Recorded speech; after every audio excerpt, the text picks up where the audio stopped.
sekali. Nah, ngomong-ngomong soal lambung nih, di samping kita sudah ada dokter ganteng, ahli dari lambung, Profesor Ari Fahrial Syam penyakit dalam. Penyakit dalam. Wow. Nah, Prof, ini di depan kita sudah ada makanan-makanan nih, Dok. Kita dalam segmen Tahukah Anda? Makanan-makanan ini dapat meningkatkan asam lambung Anda. Nah, kita mulai dari ujung dulu ya. Jadi tapi begini, sebelum mulai saya mau sampaikan dulu kalau lambung kita sehat tidak ada masalah makan ini. Itu dia penting dulu. Tapi kalau berlebih-lebihan bisa jadi masalah. Nah, itu dia. Tapi memang betul ya, segala sesuatu yang berlebihan itu tidak baik ya, Dok ya. Nah, kita akan mulai dari sini dulu nih kayaknya. Jadi gini, kalau pasien-pasien saya ini datang berobat karena sakit mah, makanya saya bilang selalu oke, kita mesti menghindarin asam-asam dan pedas-pedas. Pedas-pedas. Oke, ya, asam. Nah, kita juga mesti tahu nih kira-kira apa sih makanan yang merangsang produksi asam lambung kita. Ini kopi. Nah, waduh, kopi ini kedemanan saya ini, Dok. Ini saya nggak bisa. Jadi kalau kebetulan lagi ada beberapa pasien-pasien yang memang sensitif sekali, ketika dia minum kopi apalagi terlalu pekat itu asam lambungnya jadi naik, kambuh itu mahnya bisa jadi kambuh. Dok, kalau saya minum kopi jantung saya yang betul, takikardi bisa karena kafeinnya.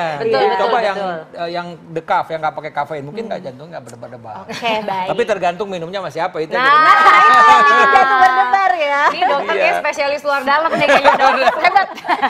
Oke. Ya, tadi kita udah ketemu asam. Nah, asin ya. Asin itu juga bisa meningkatkan asam lambung.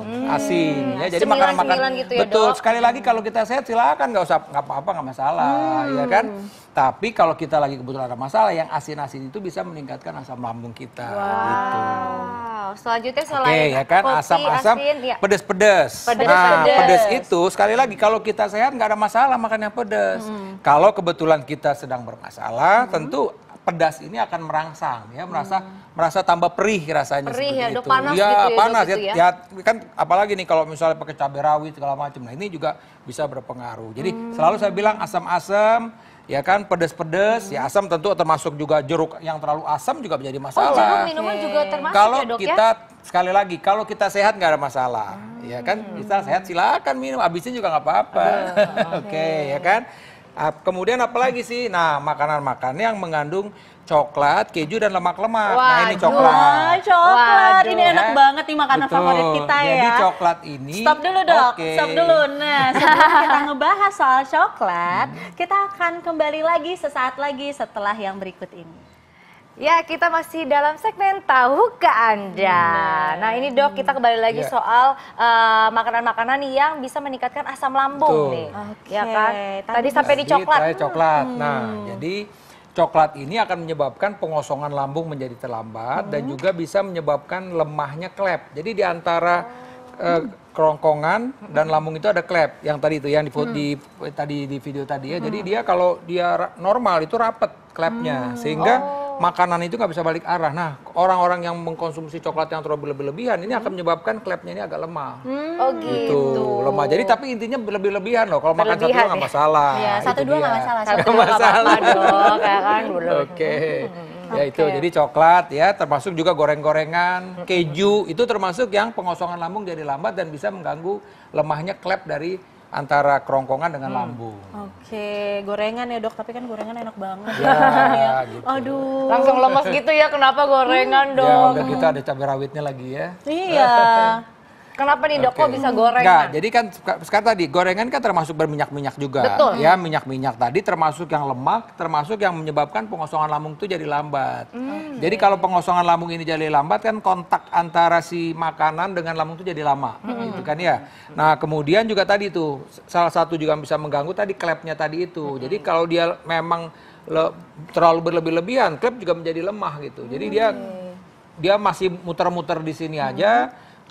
Belum turun ke bawah gitu. Kan mestinya kan makanan itu dalam keadaan normal 6 jam itu udah kosong secara normal. Ya makanya kalau orang berpuasa sahur jam 4 misalnya jam 10 udah mulai keroncongan tuh biasanya karena memang udah mulai kosong lambungnya gitu loh. Jadi itu kira-kira begitu. Nah, kalau dia makan berlemak dia bisa bertahan lama memang. Bisa sampai 8 jam, misalnya tergantung dari jenis lemaknya sendiri. Oke. Nah, ini ada nih, Dok, yang paling digemari sama anak milenial. Burger. Ya. Nah, kenapa nih, Jadi Dok? kalau sebenarnya sih kalau burgernya sih nggak ada masalah. Ini kan memang yang yang tidak boleh itu adalah roti tawar. Ya, roti tawar itu kan tadi misalnya raginya. Raginya itu kan menjadi gasnya berlebih-lebihan. Jadi pada orang-orang itu ada tipenya tipe sakit lambung yang memang gasnya berlebih-lebihan. Dia biasanya kembung, begah, cepat kenyang, ya mual. Nah, kalau dia ini terlalu yang berlebihan, maka menambah lagi tuh gas yang dalam itu. Jadi tambah mual dia. Nah, cuman di sini mungkin ada daging merah. Nah, daging merah ini yang tadi saya bilang termasuk konten lemak tadi, yang bisa menyebabkan pengosongan lambung jadi lambat tadi itu. Tapi sekali lagi, kalau kita normal nggak apa-apa.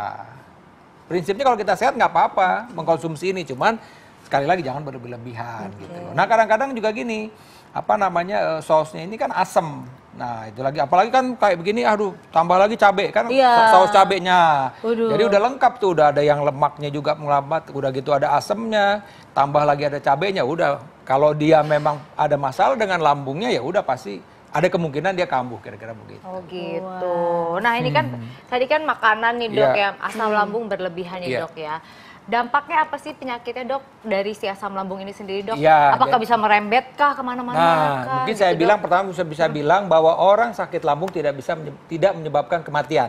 Tidak menyebabkan kematian secara langsung. Karena ada yang nanya nih Dok, itu ada tetangga saya pas katanya asam lambung meninggal, nggak ada hubungannya. Fakta atau mitos tuh Dok, benar tuh Dok. Tidak ada hubungannya. Jujur, karena ya tidak ada hubungannya. Karena kan ada yang bilang hati-hati loh, kalau sakit mah nggak diobatin bisa meninggal. Jadi parno Dok saya Dok. Siapapun juga bisa meninggal ya kan.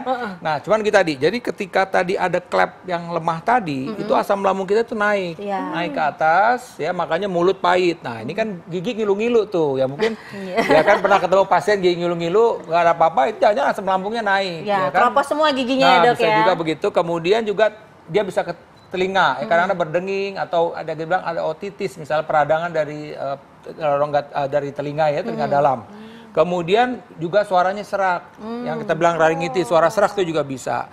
Dan juga bisa uapnya itu atau mungkin juga refluksnya itu bisa ke paru-paru. Dia batuk-batuk nggak baik-baik, pasiennya begitu. Dan kalau nanti di dada ini, dia rasa panas dada seperti terbakar. Mulutnya pahit dan tercekik. Jadi memang biasanya pasien-pasien yang asam lambung naik seperti itu rasanya tidak nyaman sekali. Jadi cemas biasanya. Tapi biasanya begitu, aduh saya sakit apa sih? Nah, yang jadi masalah itu kadang-kadang kambuhnya itu lagi enak-enak tidur. Karena kan tidur itu kadang-kadang kita mungkin bantal lewat akhirnya jadi flat kan. Nah, pada flat ini kan dengan gaya gravitasi dia balik arah. Nah, itu pasien-pasien itu yang memang bermasalah benar itu yang kita bilang kualitas hidupnya jadi terganggu. Kenapa? Karena setiap malam tuh bisa bangun dia karena asam lambung balik arah itu. Jadi itu tadi tidak menyebabkan kematian secara langsung, tapi mengganggu kualitas hidup orang yang menderita penyakit asam lambung ini. Nah Dok, ini jadi kan semua ini boleh dimakan, boleh dikonsumsi jika kita sehat nih Dok. Tapi gimana nih Dok, kalau misalnya sudah ada penyakit lambung, apakah boleh tetap menyantap makanan yang enak-enak ini? Gimana tipsnya Dok? Jadi pertama, sakit lambung itu sekali lagi saya bilang bahwa sakit lambung itu bisa diobatin. Nah, bisa disembuhkan dengan ada obat. Jadi kadang-kadang bisa kita obat sekitar 2 bulan. Bisa sembuh. Tapi memang kadang-kadang begini, dia suka lupa. Misalnya oke lah dia nyicipin sambal tapi nyicipinnya itu 2 sendok misalnya. Kan problem jadinya ya kan. Kemudian tadi udah nih pedes-pedes begini, oke makannya nanti buahnya itu nanas. Jadi kayak nanas, duren, nangka itu termasuk yang harus dihindarin. Untuk orang yang sakit mah. Udah gitu minumnya jeruk asam lagi. Masih belum puas lagi, ngopi lagi pahit. Nah, ini dia nih, kalau udah begitu udah bisa. Jadi artinya kita mesti ngatur bagaimana makanan-makanan ini, tapi sekali lagi setelah kita sembuh sakit mahnya. Berarti kalau dalam kondisi mah nggak boleh ya Dok ya? Kalau lagi akut jangan. Kalau udah sembuh silakan, tapi mesti jangan berlebihan. Luar biasa, terima kasih dokter. Semoga ini bermanfaat juga untuk pemirsa di rumah, dan juga jangan lupa untuk saksikan terus Ayo Hidup Sehat setiap hari Senin sampai Jumat jam 1 sampai jam 2 siang yang pasti aja di TV One. Nah, jika Anda melewatkan tayangan kali ini, Anda tetap bisa melihat di laman viva.co.id. Saya Dr. Tengku Anissa, saya Kristal Oshani. Indonesia, Ayo Hidup Sehat.